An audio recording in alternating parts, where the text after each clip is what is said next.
So this video is going to go over a supine band pullover. So it's a long name, but basically we are working on the core and also on our lats. So if you are doing this at home, a couple of safety things.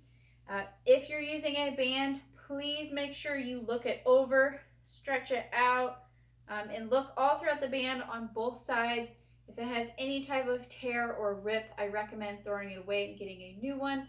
These are basically super mega rubber bands. So if you are stretching them out very long, very hard during your exercise, the last thing we want to happen is for it to rip.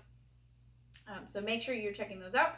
And then I am using the pole in the basement. So if you have one of those, please use it. If you have a very sturdy banister on a stairwell, you can use that.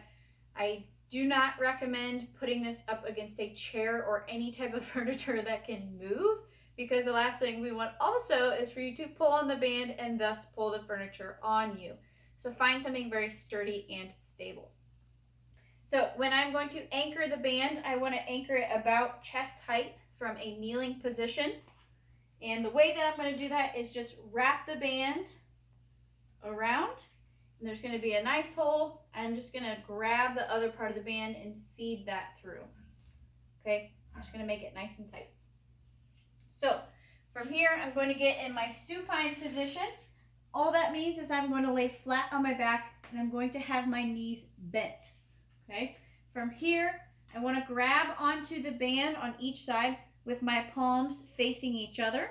And it's very important that you keep your arms straight on this one. We don't want to have our arms bent because then we will feel it in the tricep. It's not a bad thing, but that's not what we're going for. We want to be able to feel it right down on our lat and in our core. So just like a normal plank setup, take a deep breath in, breathe out, and we're going to keep that back nice and flat. So there's no flaring of the lower back. It's nice and engaged the entire time. So arms straight, I'm going to breathe out and pull that band down. Nice and easy, come back up. So just go as far as you can comfortably, or you keep good form so there's no bending of the elbows and there's no flaring of the lower back.